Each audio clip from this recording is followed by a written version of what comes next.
So today we're still working in quadratic function transformation. So we're going to focus more on translations. So here I wrote out some examples.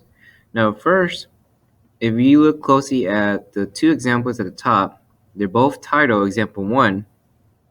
And the reason is I want to compare what we're doing right now, quadratic, into the function that we covered in the previous section, absolute value. So let's take a look at the left function. So the left one says f of x equal the absolute value of x plus 4 and then minus 8. And again, the reason you know it's absolute value because of these two vertical lines that we have here. And then let's compare to the function, the equation that you have on the right.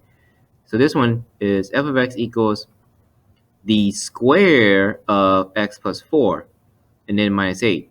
Now this one is the quadratic form because it has the parenthesis with the square at the top right.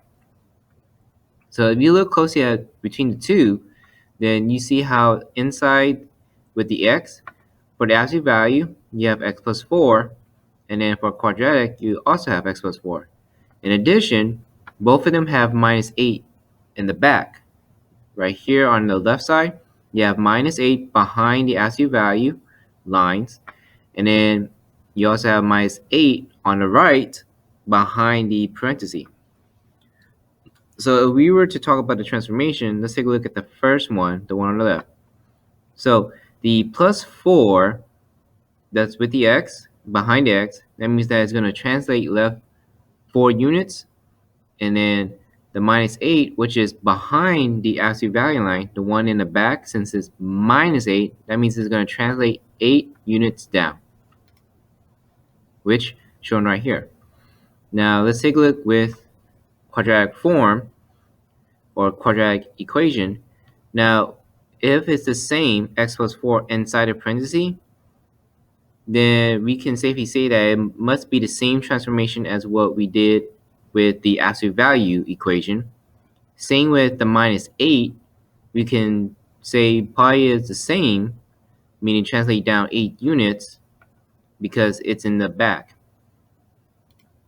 which we do have. They both are exactly the same transformation. Both of them said translate left 4 units and translate down 8 units. Now, if you were to compare, like I said, absolute value has the two vertical lines, whereas quadratic has the parentheses with the square at the top right. So, if it's inside the absolute value or inside the parentheses, that means that it's going to move left or right. In this example, since it's plus 4 inside the absolute value lines and inside the parenthesis, then it's going to translate left 4 units. Whereas the minus 8, for both of them, they're behind the absolute value line and behind the parenthesis, then that means that it's going to be up or down. But in this case, these two examples, since it's minus 8, both of them is going to say translate down 8 units. Now let's take a look at the next example. We have g of x equals the square of x minus 6 and then plus 7. So like I said, the number that's inside the parenthesis with the x, that means it's going to go left or right. Now, the two previous examples, you see that it's plus 4, it went left 4 units. So here it's minus 6, so opposite sign. That means that it's probably going to go in the opposite direction. So we can say right 6 units or translated right 6 units. Now for the plus 7, it's behind the parenthesis. So that means that it's going to go up or down. Since this is plus 7, and if we were to compare the two previous examples, both of them were minus 8, meaning down 8 units. So opposite sign, opposite direction, we can say translated up 7 units. So right here, translate right 6 units and then translate it up 7 units. Now let's go on to the next example. Example 3, we have h of x equal the square of x plus 5 and then plus 9. So the x plus 5, very similar to the first two example. So we can say translate left 5 units, and then the plus 9 is very similar to example 2, like the plus 7. So we can say translate it up 9 units, which stated right here. Now here, we are first given transformations, and our task is to identify the equation or write out the function. So now again, I'm doing what I did previously, title both of them example 1, but this time, the left, if you look closely, at the left it says translate left 8 units, and then translate it down 5 units for absolute value of x. And then on the right side, it's going to say the same thing, translate left 8 units, and then translate down 5 units, but this one says for x squared. So you want to pay very close attention to the last part here. So this is the parent function. Basically, it's telling you that your answer should be in the same form that is given in the problem or given in the question. So if we look at the left one, if we were to write out the answer, meaning write out the equation or write out the function, then it needs to be in absolute value form. So translate left 8 units, that's going to be the number with the x or behind the x. Since it's left 8 units, it's going to be x plus 8. And the down 5, that's going to be behind the absolute value line. So since it's going down 5, it's going to be a minus 5 behind the absolute value line, which we see here. So the answer is g of x equal the absolute value of x plus 8 and then minus 5. So as you can see, I was saying that left 8 means that it's going to be a plus 8 behind the x inside the absolute value lines, and then down 5 will be the number minus 5 behind the absolute value line.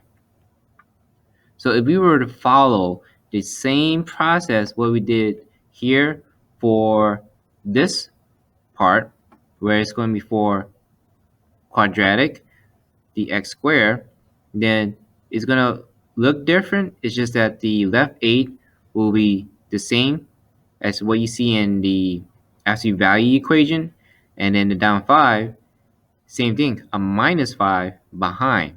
But remember, with x squared, it's going to have parentheses and the square at the top right, which I'm going to show you right here.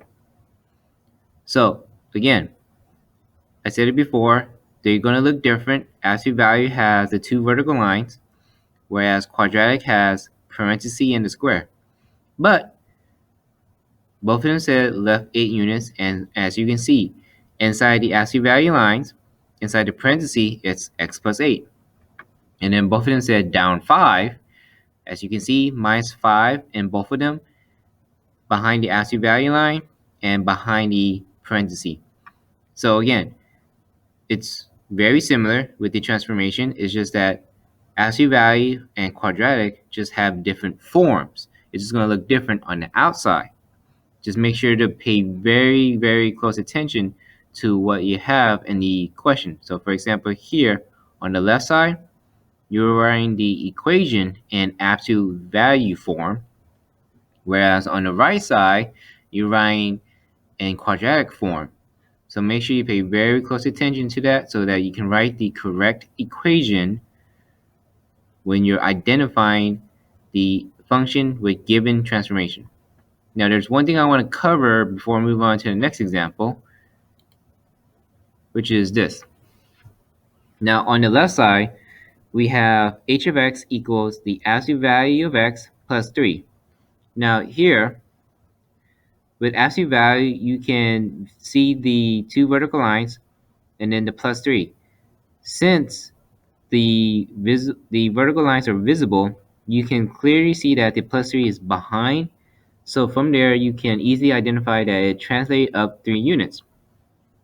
Now for quadratic, which is right here, now the reason I want to cover this is if you look at the first part, it just say x squared plus 3. Now here, look at the second part.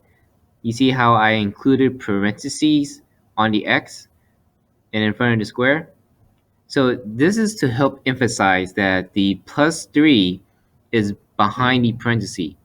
So if you look at the first part again, it does not have parentheses. But even though it does not have parentheses, doesn't mean it's not there. It could be an invisible parenthesis, or you can clearly write parentheses on the x. And the reason I'm talking about parentheses is that it helps clearly identify and sort out that, hey, this plus 3 is behind the parentheses. So this plus 3 is translated up 3 units. And then if you have any number that's inside behind the x, then you would know that it might go left or right.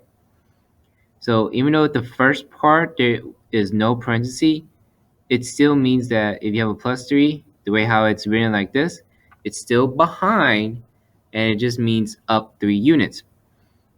Again, don't confuse where if you see something like this, you would think that it moved left 3 units, which is not correct. In order for it to move left or right, it has to be in this form where you can see it's inside the parenthesis. Now, even though you don't see it, the parenthesis doesn't mean that this plus 3 is inside with the x. This plus 3 is behind the square. So any number that you see behind the square is essentially meaning up or down. But any number that you see inside the parenthesis is left or right. So again, these two are just different forms, but they're exactly the same thing. So be very careful with quadratic, and then we're going to work with another function that's going to be similar to this in the next unit, and it's going to be the same thing. Just make sure that you have a number behind the square, it's just going to be up or down, but if you have a number behind the x within the parenthesis, it's going to be left or right. Moving on to example 2, we have translate right 4 units and then translate down 9 units for x squared. So translate right 4 units, that means that it's going to be with the x. So behind the x is going to be a minus 4 because it's moving to the right.